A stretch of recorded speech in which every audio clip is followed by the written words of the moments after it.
नमस्ते। एक खास बात, एक खास घटना जिसका जिक्र हम करना चाह रहे थे आप लोग के समक्ष, उसका कारण है गुरुजी। जहाँ तक हम जानते हैं, उनके हाथों से जो भी दवाइयाँ किसी को दी जाती हैं और जो उसका उपयोग सही ढंग से करते हैं, उन्हें काफ़ी लाभ होता है।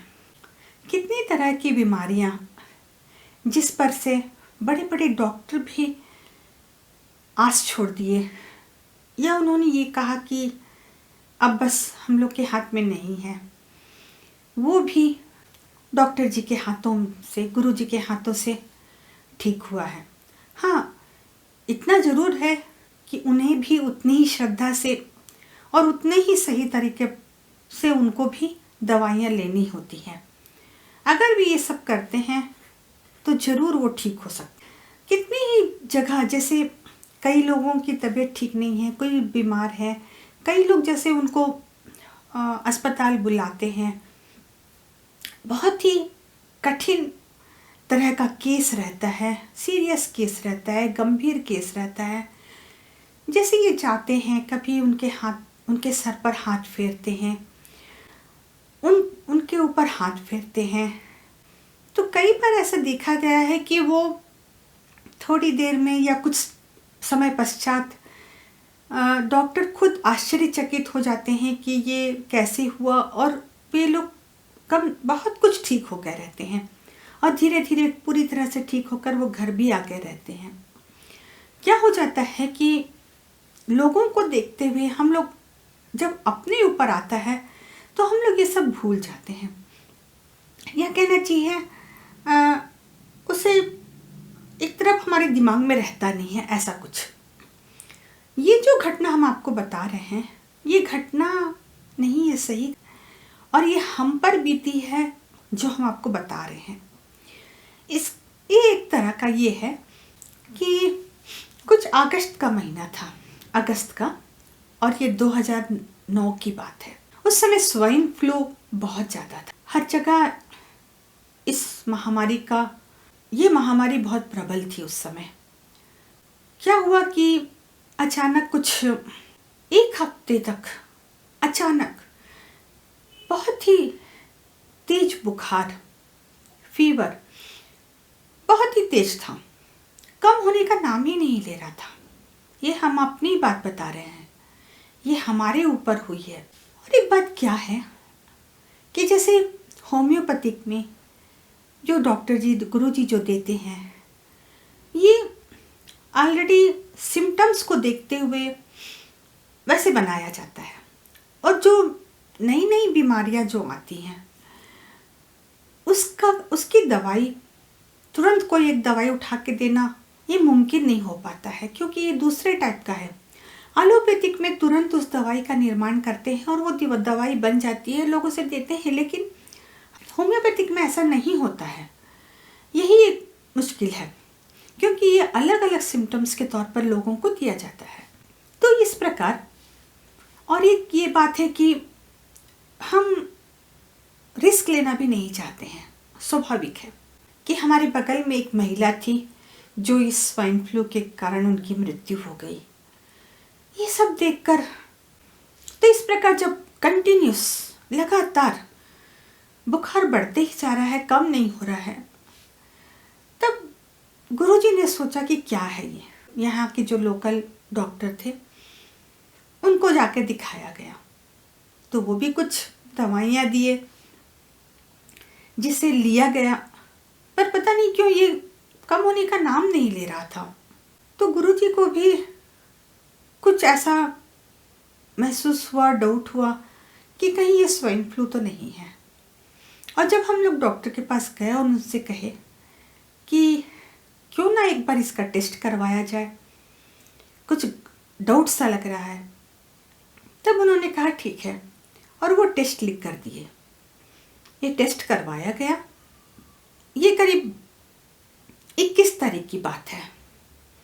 आप लोग को हम यहाँ पर डालते जाएंगे, आप देख सकते हैं ये पूरे जो स्लिप्स हैं, ये स्लिप हम डालेंगे, आप इस स्लिप को देख सकते हैं, जो कि अगस्त का महीना था, उस समय कुछ बरसात भी होती रहती थी।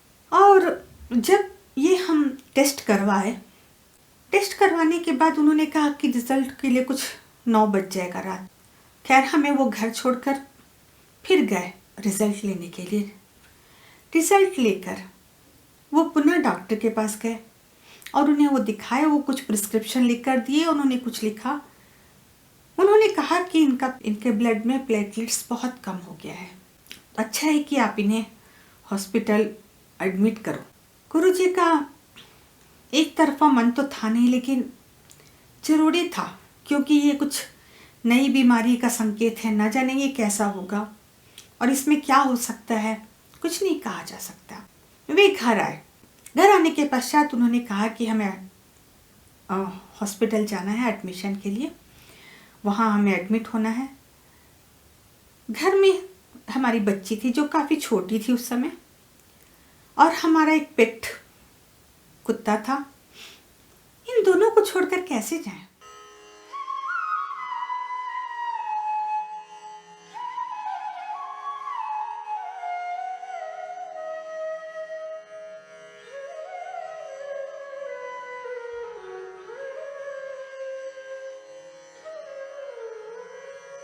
चलो, एक बात अच्छी थी कि हमारे घर के कुछ दूरी पर, 3-4 किलोमीटर की दूरी पर हमारी माँ का घर था। तो हम लोग रात को उन दोनों को ले जाकर वहाँ छोड़े, और वहाँ से जब हम लोग MS रामैया हॉस्पिटल पहुँचे तो करीब रात के 11 से ऊपर हो चुका था। और जब जा रहे थे तो रास्ते में पूरा बरसात, पानी लगातार गिर ही रहा है, और हमारे कार का जो सामने वाला कांच था उस पर कुछ वाइट वॉश करने के समय, सब करने के समय कुछ सीमेंट का पानी या वाइट वॉश का ये चूने का पानी, ये सब गिरकर कुछ धुंधला सा हो गया था, जो ठीक से दिखाई नहीं पड़ता था। उसे कितना भी साफ करो तब भी वो कुछ धुंधला सा ही दिखाई पड़ता था। तो वहाँ जाने के पश्चात चूँकि फीवर हाई था तो स्वाभाविक है वो लोग एडमिट करेंगे, और तुरंत वे लोग हमें एडमिट किए। आउट पेशेंट के तौर पर हमें अंदर रखे वो लोग। और जब हमारा एडमिट किया गया हमें, तो रात के करीब 11:15 हो गए थे। उसके पश्चात वो लगातार निगरानी करते जा रहे थे कि कितना है, बुखार कम हो रहा है, ज़्यादा हो रहा है। तो ये ज़्यादा ही था, कम नहीं था। और गुरुजी भी, डॉक्टर जी भी बाहर ही टहल रहे थे, बाहर ही घूम रहे थे।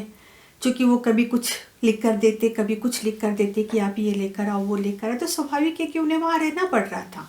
क्योंकि पानी गिर रहा था, रात का समय था, और हमारे इस बेंगलोर में ठंड लग जाता है जैसे भी गर्म पानी गिरता है तो।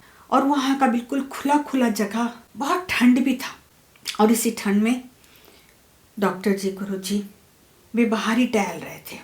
इस प्रकार जब चल रहा था, दवाइयाँ दी जा रही थी, अब ड्रिप्स वगैरह डाले गए थे, और हमें स्ट्रेचर पर ही सुलाया गया था। और वो बता रहे थे कि रूम कौन सा चाहिए, आप कौन सा रूम लेंगे, वगैरह वगैरह। उन्हें इन आउट पेशेंट से इन पेशेंट करना था। जब इस प्रकार की बातें चल रही थी तो जहाँ हम लेटे थे, स्ट्रेचर पर जहाँ हम लेटे हुए थे, हमारे देखते ही देखते बहुत से पॉजिटिव केस आए। सच ऐसा महसूस हो रहा था जैसे कोई एक मुर्दा घर में, या फिर जिसे कहते हैं ना जहाँ जलाया जाता है मुर्दों को, ऐसे जगह पर हम पड़े हुए हैं, कुछ ऐसा ही महसूस हो रहा था। तो ऐसी जगह पर थे। 21 तारीख अगस्त था वो, और शुक्रवार का दिन था। लेटे हुए थे, अचानक गुरुजी अंदर आए। एक बार उन्होंने हमें देखा, हाथ पकड़ा, और ना जाने उन्हें क्या महसूस हुआ, हमारे सर पर हाथ फेरा, हमें सहलाया और बाहर आ गए। बस इसके कुछ समय पश्चात, कुछ आधा घंटा कह सकते, आधे घंटे जब उनको रूम अलॉट करना था, और क्या रूम में उनको शिफ्ट ही हमें करने के लिए बोलने वाले थे, ऐसे समय पर वो आकर गुरुजी से उन्होंने कहा कि आप एक काम कीजिए, आप उन्हें घर ले जाइए क्योंकि बुखार बिल्कुल उतर गया है, बुखार नहीं है उनको। आप उन्हें घर ले जा सकते हैं, लेकिन आप कल आइए क्योंकि बहुत से टेस्ट हैं, बहुत कुछ टेस्ट वगैरह हैं जिसको लिख के दिया जाएगा, तो आप आकर वो टेस्ट करवाना ज़रूरी है। समझ में तो कुछ नहीं आया, लेकिन ओके ठीक है, अच्छी बात है। रात के करीब 1:30 बजे का समय, हम उस बरसात में, पानी गिर ही रहा था, पानी कम तो हुआ नहीं था, कुछ हल्का सा कम हुआ था बस।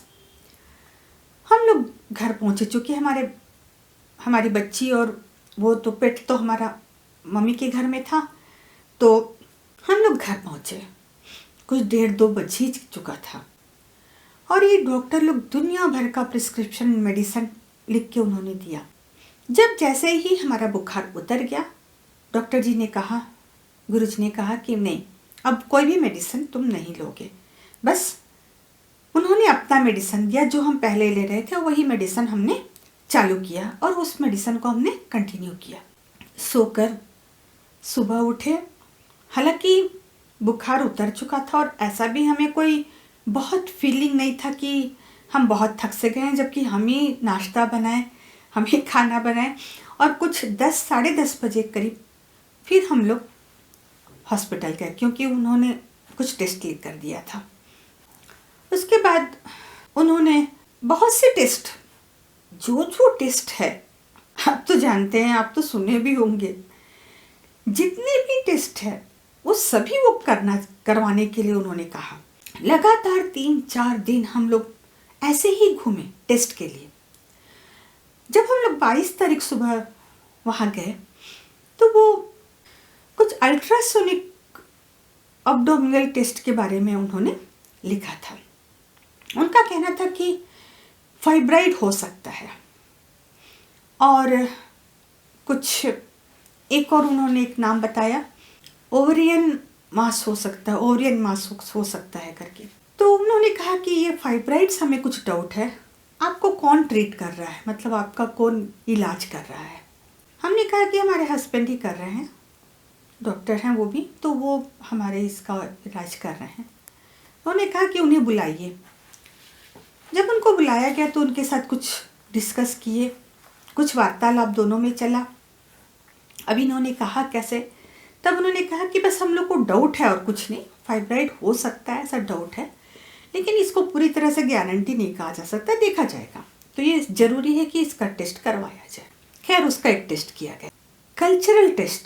उसमें urine cultural, blood cultural, blood sensitivity, malaria parasite, urine routine, stool routine और पाप स्मेर सैंपल भी लिया गया।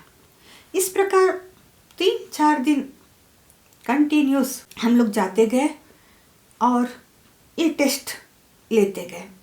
रेडियोलॉजी अल्ट्रासोनिक अब्डोमिन टेस्ट भी करने के लिए उन्होंने उसी कहा 22 तारीख को। चेस्ट प्रीव्यू, दरअसल क्या है, ये H1N1 जो है ये बहुत गंभीर स्थिति में होने के कारण स्वाभाविक था कि कोई ना कोई एक डाउट होता है, लेकिन H1N1 वायरस स्ट्रेन क्या हो जाता है कि इस प्रकार की जो बीमारियां होती हैं तो स्वाभाविक एक हल्का सा घबराहट, हल्की सी कुछ घबराहट रहती है कि ये क्या है। और चूंकि ये नई बीमारी होने के कारण कितनी तरह का टेस्ट है। उसके बाद कुछ दिन के बाद सीटी स्कैन टेस्ट भी उन्होंने करने के लिए कहा। CT scan abdomen and pelvic, हालांकि उसे बहुत रश था, बहुत लोग थे, तो दुनिया भर का उन्होंने कंडीशन रहा कि आपको ऐसे आना है, वैसे करना है। खैर हर कुछ किया गया, वो टेस्ट भी किया गया, लेकिन कुछ भी नहीं, किसी में भी कुछ नहीं, कोई भी पॉजिटिव नहीं था। हर चीज में बस नेगेटिव ही था, कुछ नहीं आया। हम लोग घर में बैठकर सोचे आखिर क्या है। हमें थोड़ा सा हल्का सा एक एहसास था। हम कहे कि अब जब सबको सहलाते हैं, सबके सर पर जब आप हाथ फेरते हैं तो जैसे वो ठीक हो जाते हैं, तो आपने वही हम पर किया जो बहुत ही फायदेमंद रहा। तब डॉक्टर जी ने कहा, ओह, मैं कई लोगों को ऐसा करता हूँ, कई लोगों को सहलाया हूँ, कई लोगों के सर पर हाथ रखा हूँ और बहुत से लोग ठीक हो गए, क्यों नहीं मुझे उस समय ये सूझा। हालांकि वो अनजाने में रखे, लेकिन जो उनका हाथ वहाँ रखना था बहुत काम आया। बस वो ये कर कर गए और कुछ आधे घंटे के बाद हमारे बुखार उतर गया। लेकिन ये पहले क्यों ना किए, इस बात को सोचने के लिए हम लोग मजबूर हो गए। डॉक्टर जी ने वही कहा कि ये बात मुझे पहले क्यों नहीं सूझी, हम इतने दूर तक जाने की हमें ज़रूरत ही नहीं था। लेकिन खैर, होनी थी, हो गया। हमारे कहने का तात्पर्य ये था कि ये बाबा जी का चमत्कार है। महाअवतार बाबा जी, उनके हाथ में एक तरह का चमत्कार उन्होंने दिया है कि वो जिसे भी अपने हाथों से छूकर दवाई देते हैं या अपने हाथों से उनके सर को सहलाते हैं या उन्हें सहलाते हैं, ये बहुत फ़ायदेमंद होता है। उनको बहुत ही उन्हें अच्छा महसूस होता है और वो काफ़ी अच्छे हो जाते हैं। देखिए, ये बाबा जी का ही चमत्कार है, महाअवतार बाबा जी का चमत्कार। तो हम बस आपको ये कहना चाह रहे हैं कि ये जो घटित है, जो घटित हुआ, ये एक आश्चर्यजनक था। अभी भी, आज भी जब हम सोचते हैं, हम लोग सोचते हैं, तो सच हम लोगों को आश्चर्य लगता है। बाबा जी का जो चमत्कार है, वो चमत्कार करते नहीं हैं, चमत्कार अपने आप होता रहता है जहाँ बाबा जी रहते हैं। हालांकि ये बात हम लोग बहुत लोगों को बताना नहीं चाह रहे थे, क्योंकि अगर ऐसा पता चला तो बहुत से लोग हैं कि आएंगे और वो कहेंगे कि सर पर भी हाथ फेरिए ताकि हम भी ठीक हो जाए, और हम लोग इसे मेंटेन नहीं कर पाएंगे। लेकिन पता नहीं क्यों आज ऐसा लगा कि ये बात हम आप लोग के समक्ष रखें, और हम रखें। ये बाबा जी की ही कृपा है। ये एक ही नहीं, और भी है। इस प्रकार की एक घटना और है जिसे हम आपको बाद में ज़रूर इसके बारे में बताएंगे। वो घटना भी कुछ इसी तरह है जो बाबा जी के द्वारा ही सब कुछ चमत्कारिक रूप में सब कुछ हुआ, और इनके चमत्कार का तो हम बखान ही क्या करें, बस चमत्कार ही चमत्कार है। आज हम यहाँ हैं, आज हम आपके समक्ष हैं, आपसे बात कर रहे हैं, तो वो सब बाबा जी की ही कृपा है। और इनके कहने से तो हम कुछ भी कर सकते हैं। ये हमारे गुरु हैं, हम इनके शिष्य हैं। ये कहते हुए हमें बहुत ही गर्व महसूस होता है। ये हमारे पूर्व जन्म का पुण्य है जो आज हम उन्हें गुरु के रूप में प्राप्त किए। नमस्ते। ओम सद्गुरु बाबा जी नमः। ओम